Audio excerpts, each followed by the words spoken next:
Congress party ಮಂತ್ರಿ ಆಗೋದು.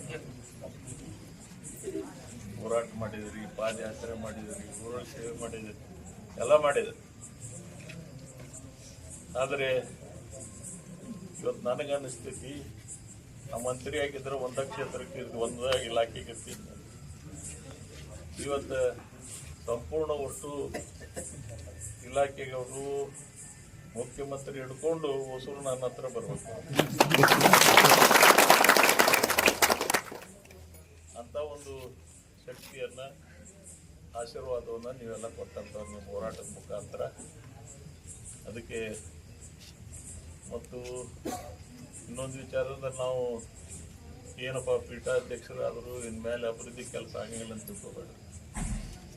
ಇನ್ಮೇಲೆ ನಾವು ಏನು ಮೊದಲು 1 ವರ್ಷ 1.5 ವರ್ಷ ಹೋಗ್ತಿತ್ತು, ಒಂದು 5-6 ತಿಂಗಳದಾಗ ಮಾಡಕ್ಕೆ ಇಲ್ಲಿ ನನಗೆ ಅವಕಾಶ ಐತಿ.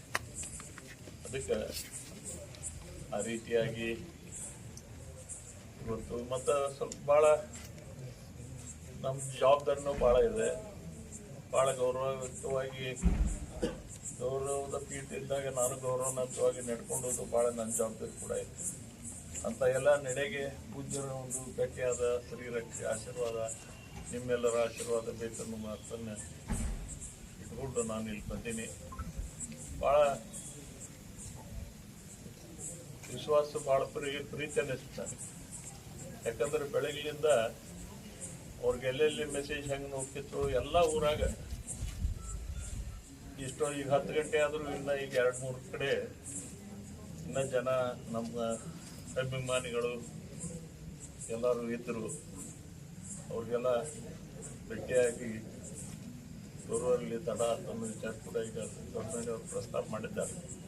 ಅದಕ್ಕೆ ಅವೆಲ್ಲ ವಿಚಾರ ಇಟ್ಕೊಂಡು ಮುಂದಿನ ದಿನಮಾನಗಳಲ್ಲಿ ಮತ್ತೆ ನನಗೇನು ಈ ಸಿಕ್ಕಂಥ ಅವಕಾಶ ಒಳ್ಳೆ ರೀತಿಯಿಂದ ಕಾರ್ಯ ಮಾಡಲಿ ಅಂತೇಳಿ ಮತ್ತೆ ನೀವೆಲ್ಲ ನನಗೆ ಶುಭ ಹಾರೈಸಬೇಕು. ಕಾಳ ಗಟ್ಟಿಯಾಗಿ ಅದರ ಆಶೀರ್ವಾದ ಸದಾ ಇರಲಿ. ಮತ್ತು ಏನೇ ಈ ಸಂದರ್ಭದಲ್ಲಿ ಈಗ ನಾನು ಬರೀ ರೋಡ್ ಮತ್ತು ಕ್ಷೇತ್ರಕ್ಕೆ ಸೀಮಿತಿಲ್ಲ, ಅದರಲ್ಲಿ ವಿಶೇಷವಾಗಿ ನಮ್ಮ ಗದಗ ಜಿಲ್ಲೆಗೆ ಏನೇ ಭಾಳ ದಿವಸದಿಂದ ನೆನಗುದಿಗೆ ಬಿದ್ದಂಥ ಕೆಲಸ ಕಾರ್ಯಗಳೇನೇ ಇದ್ರೂ ಕೂಡ ಅವನ್ನೆಲ್ಲ ಪ್ರಾಮಾಣಿಕವಾಗಿ ನಾನು ಮಾಡಲಿಕ್ಕೆ ಪ್ರಯತ್ನ ಮಾಡ್ತೀನಿ ಅನ್ನೋ ಮಾತು ನಾನು ಈ ಸಂದರ್ಭದಲ್ಲಿ